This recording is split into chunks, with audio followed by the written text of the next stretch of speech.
साथियों नमस्कार। Perfect picture में आपका स्वागत है। आज आमतौर पे मैं किसी फोटोग्राफर्स के काम दिखाता हूँ, उनके कमेंट सुनाता हूँ।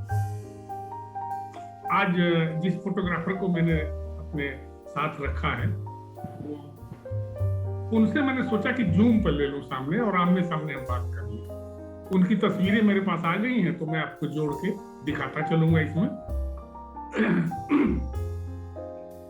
साथियों, ये बहुत खराब समय चल रहा है देश दुनिया के लिए। अब आप कल्पना करें कि प्रोफेशनल पढ़ाई कर रहा हो छात्र, मेडिकल कर रहा हो, इंजीनियरिंग की पढ़ाई कर रहा हो, मैनेजमेंट की पढ़ाई कर रहा हो, या और तरह की कई तरह की जो एजुकेशन, हायर एजुकेशन है, उसकी पढ़ाई हो रही हो। लेबोरेटरी में प्रैक्टिकल करने का चांस न मिल रहा हो, पूरा साल दर साल ऐसे निकल जाए, तो आप कल्पना करें कि किस प्रकार के इंजीनियर, डॉक्टर, प्रोफेशनल, मैनेजर किस तरह के बनेंगे। वो एक अपनी जगह बात है। अब हमें थोड़ी दूसरी चिंता है, क्योंकि जिस प्रोफेशन से मैं जुड़ा हूं उसकी चिंता करना मेरा भी काम है। ये जो बच्चे हैं जो पढ़ाई लिखाई करके और फोटोग्राफी में अपना भाग्य आजमाने आते हैं, वो बहुत कुछ प्लानिंग लेकर आते हैं कि ये करेंगे, फिर उस साल ये करेंगे, ऐसे सीखेंगे, ऐसे करेंगे, मीडिया में काम करेंगे, कमर्शियल काम करेंगे, तमाम तरह का। पूरा पिछले दूसरा साल शुरू हो गया है, बहुत मुश्किल आई है। इसको मैं लगातार बोलूं तो इसमें कोई मजा नहीं है। जो इसको खुद डायरेक्टली देख रहा है, हमारा साथी जो मेरे बगल में बैठे हैं, शाश्वत मिश्रा है, युवा फोटोग्राफर है और बहुत गंभीरता से काम करना चाहते हैं। मैं इनके जज्बे को देखा हूं। जब ये शुरुआत कर रहे थे, जब ये पत्रकारिता की पढ़ाई करके आए थे, उन्होंने ऑप्ट किया कि मैं फोटोग्राफी और फोटो जर्नलिज्म करूंगा। तब से वो जुड़े रहे, मेरे से लगातार संपर्क में रहे, तो मैं इनके जज्बे को जानता हूँ। अब मैं उनको ये बात हैंडओवर उनको करता हूँ, वो बताएं कि प्लानिंग करके तो बहुत कुछ आए थे, अब उसको कैसे अमली जामा पहनाएंगे और अब फिलहाल क्या कर रहे हैं, क्या क्या सामने समस्याएं आ रही है, वो आप उन्हीं से हम लोग सुनते हैं। तो शाश्वत जी, आप पहले अपने बारे में बता दें और उसके बाद थोड़ा बताएं कि क्या प्लानिंग है, क्या करेंगे। पहले तो प्रणाम सर, आपने इस महत्वपूर्ण मुद्दे पर मेरी राय या फिर मुझे हिस्सा लेने का मौका दिया, इसके लिए बहुत बहुत धन्यवाद सर। मैं शाश्वत मिश्रा, सीनियर फोटो जर्नलिस्ट, फिलहाल अपने प्रोडक्शन हाउस के लिए मेहनत कर रहा हूँ। बाकी ये सिचुएशन तो सर जैसे कि देखिए बहुत टिपिकल है, हर कोई जान रहा है, हर कोई स्ट्रगल कर रहा है, पर युवाओं के लिए ये बहुत ज्यादा स्ट्रगल का वक्त है, क्योंकि उनके लिए ये ही वक्त है जो करने का है। जो युवाओं के लिए माना जाए तो 20 साल से 24 साल का ही उम्र होता है, जो करने का होता है, सीखने का होता है, अपने स्किल डेवलप करने के होते हैं। और इस समय ही ऐसी परिस्थितियां उनके भविष्य, क्योंकि उनके पास आगे बहुत बड़ा भविष्य है, तो ऐसी परिस्थिति में उनके लिए चुनौतियां बहुत ज्यादा। और खास करके अगर देखा जाए तो फोटोग्राफर्स के लिए, पैशनेट फोटोग्राफर्स जो शायद स्टडीज करके इस वक्त एक अपॉर्चुनिटी के लिए वेट कर रहे होंगे, शायद उनके लिए चुनौतियां बहुत ज्यादा होंगी, क्योंकि आने वाले समय में बहुत टफ सिचुएशन होगा और जो स्किल्ड होंगे शायद उन्हीं के लिए बेटर अपॉर्चुनिटीज हों।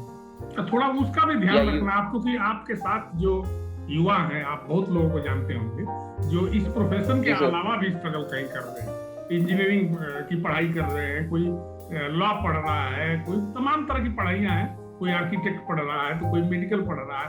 तो ये लोग कुल मिला के आप कुछ कहें, क्योंकि आप बीच में कुछ दिनों तक आपने एक संस्थान में काम भी किया है, उसका अनुभव भी आपको है, और बिल्कुल इस कम उम्र में अनुभव, ये भी एक दूसरे युवाओं के लिए प्रेरणा मिल सकती है।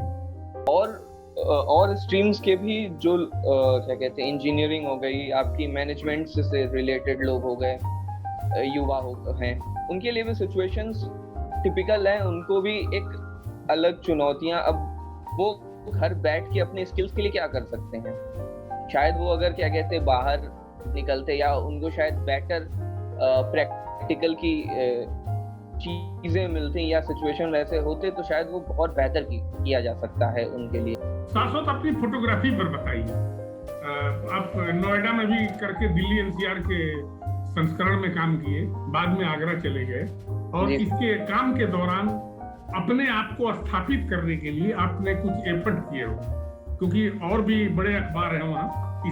जिस अखबार में आप थे, इसके अलावा प्रतिद्वंदी अखबार भी है, वहाँ भी मेहनती फोटोग्राफर हैं। इस बीच में आप अपने आप को सैंडविच होने से बचाव के लिए क्या कहेंगे आप? और एज अ बिगनर मेरे लिए सिचुएशंस बहुत टफ थे, और शायद ये ऐसे सिचुएशंस थे कि मीडिया में मुझे खुद को स्टेबल करना था, ना केवल स्टेबल करना था, सिर्फ स्टिंगर बन के नहीं रहना था, मतलब एक मुकाम चाहिए था। एक अगर मेरी अच्छी तस्वीरें हो तो उसको बेहतर जगह मिले, जो एक फोटो जर्नलिस्ट के लिए बहुत जरूरी होता है। तो सबसे पहले तो मेरा जो मेन वो था कि मेरी खींची हुई तस्वीरों को एक अच्छी जगह मिले और ऐसे व्यूअर्स मिले जो उसको अप्रिशिएट करें।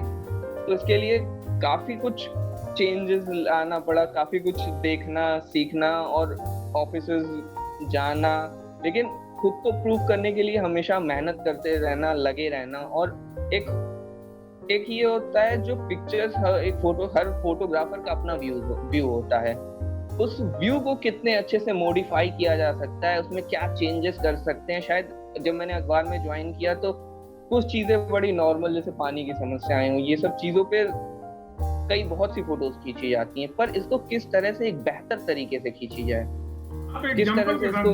ताज के ऊपर टिड्डियों का ताज, बैकग्राउंड में ताज दिखता है, तो दूसरे अखबारों में नहीं दिखाई दिया था, तो कैसे संभव? वो मेरे असाइनमेंट का एक बहुत इंटरेस्टिंग फैक्टर था। और वो उस टाइम की बात है कि आगरा में जब टिड्डियां पहुंची तो रात के 9:30 10:30 हो रहे थे, वो मतलब रात का वक्त था। हम रात में भी असाइनमेंट करने गए, बट रात में कुछ खास पिक्चर्स मिली नहीं, क्योंकि वो पेड़ों पे बैठ चुकी थी और बस एक उनकी ही तस्वीर हम मिल चुकी। तो मैं बहुत निराश था। मैं वहां से लौटा जब अपने रूम के लिए, तो हालांकि हम अखबार में छापने के लिए तो फोटो हमने दे दी थी, पर मुझे सुकून नहीं था। एक अंदर से खलबली सी थी, बेचैनी सी थी, क्या कर सकते हैं। अब ये समझिए कि अगर आगरा आई हुई है टिड्डी, तो ताजमहल के साथ फोटो ना हो तो फिर क्या मजा ही नहीं है। तो काफी उधेड़-बुन। और मैं आपको एक बात बताऊं, उस रात में काफी लेट तक नहीं सो पाया, और मतलब मैं जगता ही रहा, ये सोचता रहा कैसे करें। सुबह उड़ेंगी तो ताजमहल के ऊपर से गुजरेंगी क्या, तो फोटो करें, कहाँ से करें। फिर मैंने थोड़ा सा सोचा कि कहीं से भी ये गुजरे तो ताजमहल के व्यू में क्यों ना खींची जाए। तो उसके लिए एक पहले जगह का तलाश करना कि हम कहाँ से खींचें, तो एक बैकड्रॉप में हमें वो मिलेगा। मुझे याद है उस दिन मैं सुबह बहुत जल्दी जग गया था, तो एक दो साथियों का मेरे पास फोन आया कि भाई ताजमहल चल रहे हो, ताजमहल के ऊपर से जाएंगे तो फोटो। पर मेरे अंदर कुछ और की चाहत, मतलब नहीं, वहां ताजमहल से जाके क्या मिलेगा। और क्योंकि ताजमहल की हाइट अगर प्रैक्टिकली सोचा जाए तो ताजमहल की हाइट ऑलरेडी काफी ऊंची है, उसके ऊपर टिड्डी, तो वो मजा नहीं आ पाता, या फिर वो शॉट नहीं मिलते। जैसे आगे अब मेरी पिक्चर में देखेंगे, आगे टिड्डी दिख रही है एकदम क्लियर, उसके पीछे बैकड्रॉप में ताज दिख रहा है। तो मैंने ताजमहल से करीब 10 किलोमीटर दूर एक ऊंची बिल्डिंग तलाशी, जहां उस बिल्डिंग और उस ताज के बीच से वो गुजर रही थी। और शायद ये वो सेंस ऑफ ह्यूमर कहें या फिर जो भी, एक वो दिमाग का वो क्लिक करना ही सबसे इम्पोर्टेंट हुआ। और मैं गया उस दिन छत पे और बैठा रहा, और जब वो गुजरी तो मुझे वो शॉट मिल गई। तो हालांकि ये पिक्चर फॉरेन एजेंसी उसने काफी पसंद किए थे, और मतलब लोगों के मेरे पास सुबह कॉल है, भाई ये तुमने एडिट किया हुआ है, ये ओरिजिनल नहीं है, ये ऐसे कैसे हो गया, हम तो पूरे दिन ताजमहल पे बैठे हुए थे, हमें ये पिक्चर क्यों नहीं मिली।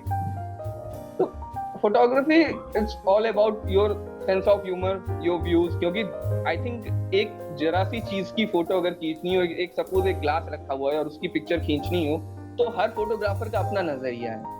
एक पिक्चर मैंने क्लिक की थी कि सूर्य ग्रहण की 2020 में, तो वो सूर्य ग्रहण आप पिक्चर देखेंगे तो चांद लग रहा है, और वो दिन की पिक्चर है।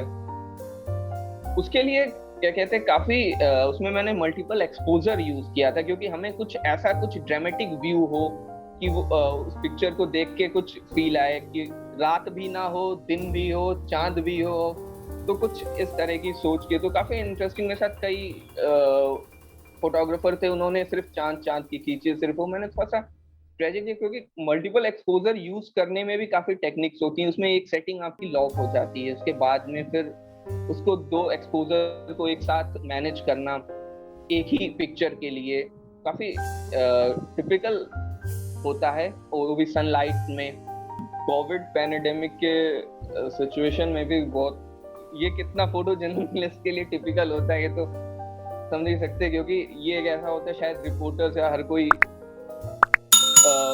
नहीं इतने करीब जाता है जितने फोटो जर्नलिस्ट जाते हैं शायद, जितने, और शायद यही वजह थी कि मैं कोविड पॉजिटिव भी हो गया था हालांकि, लेकिन भगवान की दुआ से तो एक ललक रहती है। मैंने एक पिक्चर क्लिक की थी कि क्या कहते हैं, अपने यूरिनल का थैला और ऑक्सीजन लगा के आदमी खुद उतर रहा है एम्बुलेंस से, और उसके बगल में पीपीटी किट पहन के 2-3 लोग खड़े हैं पर उसको छू, मतलब, तो मैंने एक वो मनोभाव मुझे एक नजर आया कि क्या वक्त आ गया है कि मतलब एक वक्त होता था बहुत, मतलब ये लगा कि कैसा वक्त आ गया, वक्त था कि जब इंसान ऐसे हल्का सा गिरता भी था तो इंसान कंधा देता था कि चलो संभाल लें। अब वो अपना यूरिन बैग खुद यूं पकड़ करके ऑक्सीजन और उतर रहा है और मतलब छूने की स्थिति नहीं, तो वो बड़ा, वो मुझे एकदम से टच सा किया। और मुझे याद है बैरिकेडिंग लगी थी जो मेरे फ्रेम को बिगाड़ रही थी, मैं,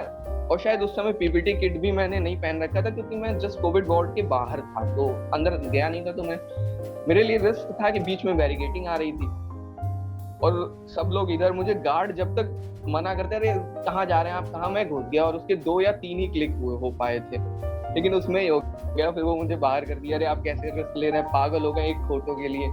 तो हमारे लिए फोटो एक फोटो नहीं होती, वो यादें, मेमोरीज, एक सिचुएशन जो क्या एग्जैक्टली हो रहा है करियर के लिए भी वो दिखाने की कोशिश।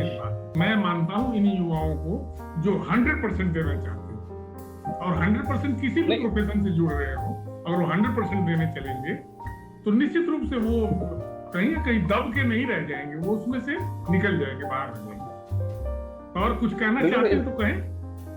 बिल्कुल सर, मैं इस बात से सहमत हूँ और मैं एक बात और ये कहना चाहूंगा कि ये सिचुएशन भले ही कितनी खराब हो, टिपिकल है, समझ में आ रहा है, बट युवा है, युवा के एक अलग मनोबल होता है और उस मनोबल से हमें लड़ने की जरूरत है। ऐसा नहीं कि सिचुएशन बहुत खराब हो गई, अब आगे कुछ नहीं होगा, आगे बहुत बेटर फ्यूचर है, बट आप जिस भी कंडीशन में हैं, आप जिस भी क्या कहते हैं सिचुएशन में हैं, आप कोशिश करते रहिए, कोशिश करते रहना बहुत जरूरी है, खाली नहीं बैठना है और हिम्मत नहीं हारनी कि अब तो खत्म, ऐसा नहीं है, सिचुएशंस आगे अच्छी हैं, होप जीवित है, होप है। होप से याद आया कि मतलब एक फोटोग्राफर के लिए बहुत कुछ होता है होप, इस वजह से शायद एक होप की परिभाषा जितना बेहतर एक फोटोग्राफर दे सकता है उतना बेहतर शायद मुझे नहीं लगता कि कोई भी दे सकता है, क्योंकि हम एक उम्मीद में बैठे रहते हैं। मेरी एक फोटो है जो मैंने भरतपुर में खींची थी, मुझे याद है, पक्षी थे, वो क्या कहते हैं, वो उसके बच्चे घूम रहे थे, तो मैं काफी, मुझे उसे देख के ये एहसास हुआ कि अब इसकी माँ शायद खाना लेके आएगी। वो मैं इंतजार करता रहा, 2 घंटे बाद उसकी माँ आई तो वो खाना नहीं लेके आई, मतलब वो ऐसे ही आई। फिर मेरे को लगा यार मेरी मेहनत खराब हो गई क्या है, फिर वो उड़ गई, मेरा मन फिर भी नहीं हुआ ना, होप एक जगह ना, उम्मीद जिसे कह रहा हूँ मैं, उम्मीद में फिर भी बैठा रहा कि वो ले आएगी और मुझे उसके चोंच में चोंच डाल के वो खाने वाली, वो थोड़ा सा माँ के साथ जैसे खाने को लेके हटकेलियां उसकी, तो मैं इंतजार में तो एक उम्मीद, फोटोग्राफर कहते हैं ना, एक उम्मीद पे जिंदा रहता, तो एक उम्मीद थी कि वो आएगी, तो वो आई और मैंने वो फोटो क्लिक भी की 4-5 घंटे बाद, लेकिन वो आई। तो उम्मीद रखना बहुत बेहतर है और उम्मीद रखने से मुझे लगता है कि कभी हार नहीं होती। तो जगह को लेकर के फोटोग्राफरों के बीच में मारामारी होती है कि मेरे को ये जगह मिल जाए तो मेरा शॉट हो जाएगा। मेरा अनुभव ये कहता है कि उसकी कोई जरूरत नहीं है, किसी भी जगह से आपका शॉट हो जाएगा। ये है कि जगह के अनुसार आपकी सोच और पिक्चर की कंपोजिशन बदलेगी। फिर आप वो वाला नहीं सोचेंगे कि सामने वाला मेरे को साइड से मिले, लेकिन साइड में भी एक्सप्रेशन मिलेंगे।